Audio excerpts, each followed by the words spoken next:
ಬಗ್ಗೆ ರಾಜ್ಯ ಸರ್ಕಾರಕ್ಕೆ ಮಾಹಿತಿ. ಪ್ರಜ್ವಲ್ ಇರೋ ಸ್ಥಳ ಪತ್ತೆ ಹಚ್ಚಿದ ಸರ್ಕಾರ. ಜರ್ಮನಿಯಲ್ಲಿ ಇಲ್ಲವಂತೆ ಪ್ರಜ್ವಲ್ ರೇವಣ್ಣ.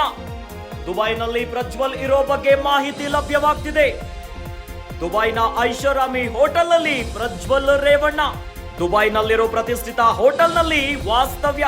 ಪ್ರಜ್ವಲ್ ರೇವಣ್ಣ ಬಗ್ಗೆ ರಾಜ್ಯ ಸರ್ಕಾರಕ್ಕೆ ಮಾಹಿತಿ ಲಭ್ಯವಾಗ್ತಿದೆ. ಇತ್ತೀಚೆಗಷ್ಟೇ ಪ್ರಜ್ವಲ್ ರೇವಣ್ಣ ವಿಡಿಯೋವನ್ನ ಮಾಡಿ ಹರಿಬಿಟ್ಟಿದ್ರು.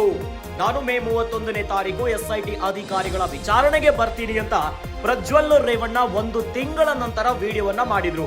ಇದೀಗ ಪ್ರಜ್ವಲ್ ರೇವಣ್ಣ ಬಗ್ಗೆ ರಾಜ್ಯ ಸರ್ಕಾರಕ್ಕೆ ಮಾಹಿತಿ ಲಭ್ಯವಾಗ್ತಾ ಇದೆ. ಪ್ರಜ್ವಲ್ ಇರೋ ಸ್ಥಳದ ಬಗ್ಗೆ ಮಾಹಿತಿ ಸಿಗ್ತಾ ಇದೆ.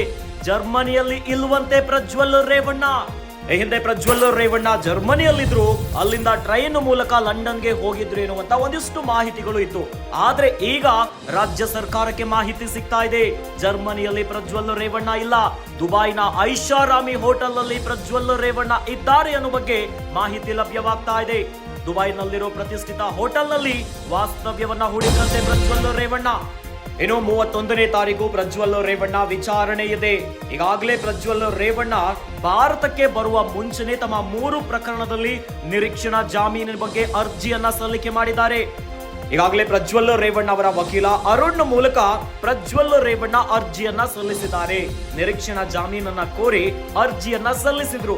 ಇದೀಗ ಪ್ರಜ್ವಲ್ ರೇವಣ್ಣ ಬಗ್ಗೆ ರಾಜ್ಯ ಸರ್ಕಾರಕ್ಕೆ ಮತ್ತೊಂದು ಮಹತ್ವದ ಮಾಹಿತಿ ಸಿಕ್ಕಿದೆ. ಪ್ರಜ್ವಲ್ ರೇವಣ್ಣ ಜರ್ಮನಿಯಲ್ಲಿ ಇಲ್ಲ, ದುಬೈನಲ್ಲಿರೋ ಐಷಾರಾಮಿ ಹೋಟೆಲ್ ನಲ್ಲಿ ಪ್ರಜ್ವಲ್ ರೇವಣ್ಣ ವಾಸ್ತವ್ಯವನ್ನ ಹೊಂದಿದ್ದಾರೆ ಎನ್ನುವಂತ ಬಗ್ಗೆ ಒಂದಿಷ್ಟು ಮಾಹಿತಿ ಲಭ್ಯವಾಗ್ತಾ ಇದೆ.